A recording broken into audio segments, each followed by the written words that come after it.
flutes. Today we're going to talk about the level 1 solo for quarter 3, and it's the Bergamask. And in the Bergamask, you've got a 2/4 time signature. You have B flat is your only flat, so I'd recommend using your circle B flat. There's only one place that it does a B natural, and that's in measure 16. Otherwise, it's always going to be the B flat. Also, don't be afraid of the septuplet at the end. And also the grace notes will go over all that, so don't worry. It also has a segno and coda, and I'll show you guys the roadmap and how that goes. So you're going to start in measure 3 of this piece. And I know it says quarter note equals 96. I tried to play it at 96, and it seemed a little quick. So I would recommend maybe taking it a little bit slower. The key is just make sure the tempo is consistent. So if you're going to take it slower, just make sure it's slower all the way through and that you're not rushing certain places. Okay? So the first part of this song measures 3, where you start. 3 through 9 is kind of like the first musical idea. Okay? And it'll sound like this.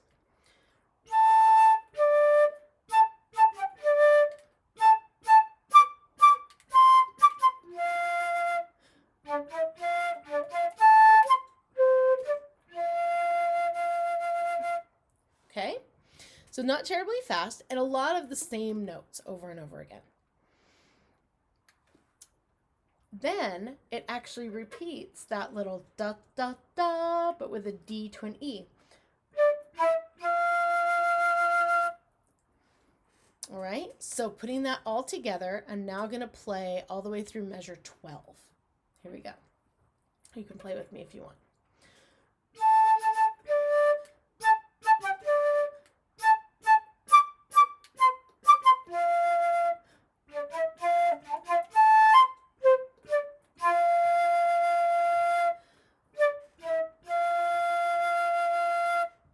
Okay, now we're going to go on to measure 13. And this is kind of crazy because the first 3 measures look awfully similar to the beginning.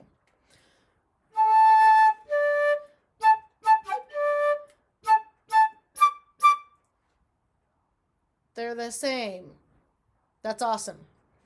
Now we get to this measure where we've got C, D, C, B natural. So that's where you're going to hit the long key in the back for the B natural. Okay? Then you can go back to the circle B flat or put your finger down for B flat, either way.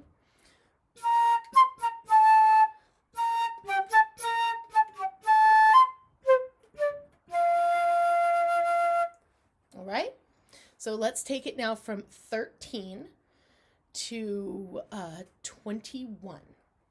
Okay, 13 to 21, here we go. Ready and go.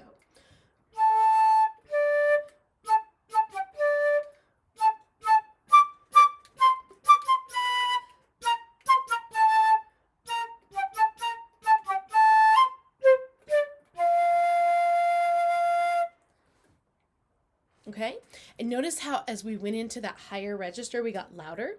There's a crescendo there, so that's good. Go ahead and get louder. Don't feel like you need to hold that back. And now we're going to start at the mezzo forte, which is measure 22. And it sounds like this.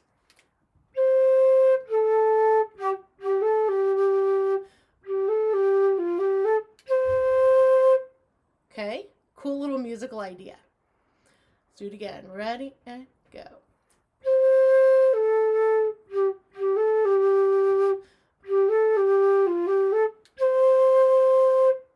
Now, at measure 26, it's forte, so we get louder.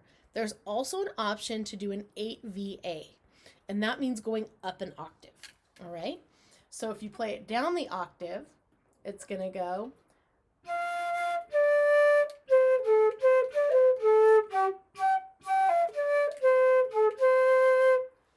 All right? If you play it up the octave, it's going to sound like this.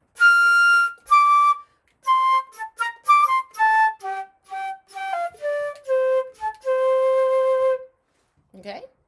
So you can choose either one. It's fine. Whatever you want to do. If you're looking at the higher octave, the fingerings are going to be F, which remember is thumb, 1, 3, 1, 3, and pinky. F to D, and then from D to C, A, C, D, C, A, G, G, G, F, D, C, A, C. All right? And I know those rhythms are a little bit tricky.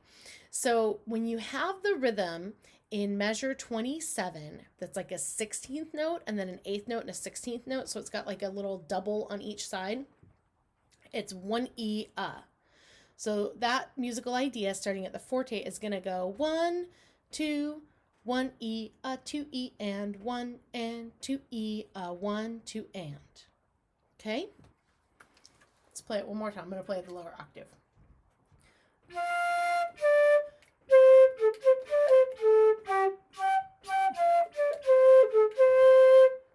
Okay? Now we're going to go on to measure 30. And measure 30 is kind of like up at measure 23.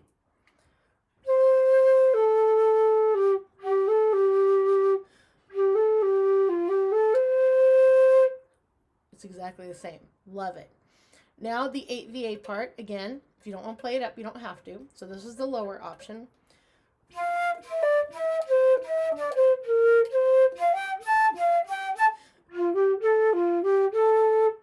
Okay, that's the lower option. This is, I think, the trickiest rhythm in here. Here's the higher option.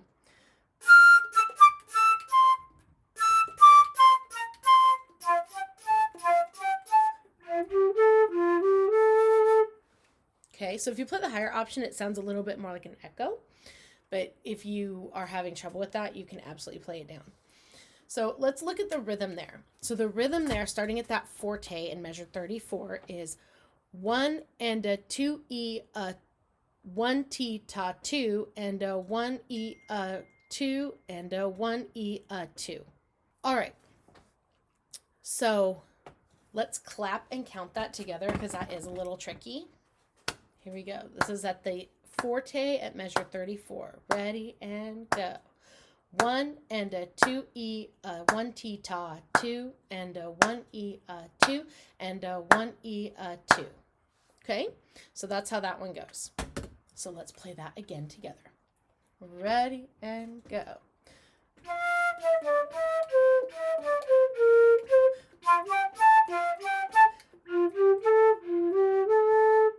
So it's almost like a little echo when you have the A, F, G, A, and then you go and you do the same thing in the lower octave.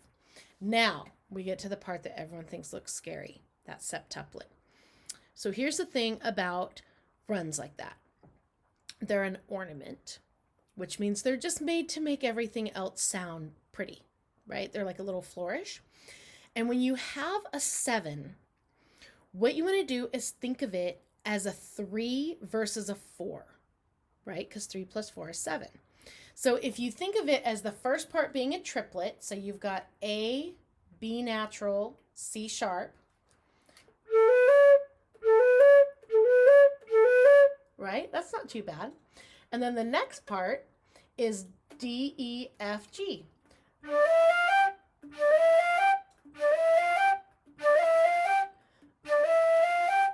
Okay? So you just put them together. Think of the 3 as a triplet and the 4 as a 16th. Dee da da digga digga.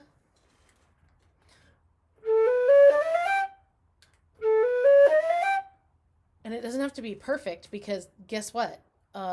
It's going to be fast, right? So when you play that flourish, that septuplet, then you're going to go back to measure 3 where we started. Okay? So it'll be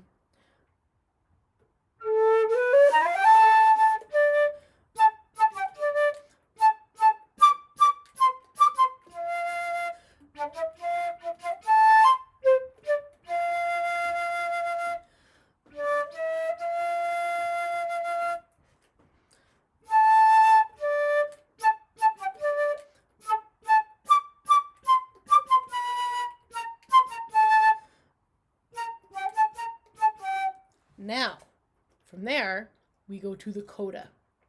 So from measure 18, you go straight down to the last line of the song. So let's start at measure 13. So I'll show you how it goes. 13.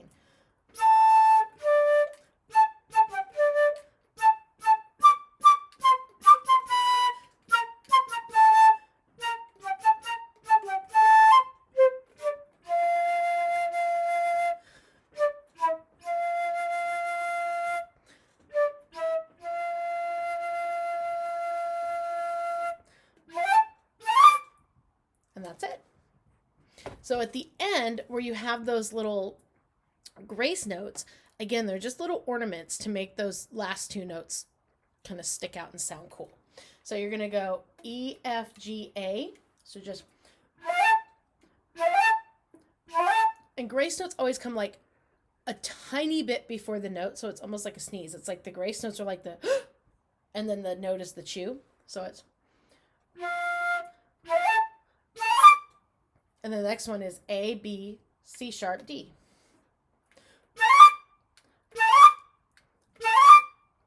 Okay, so that is the whole song. Always email if you need help. We are here for you. You got this.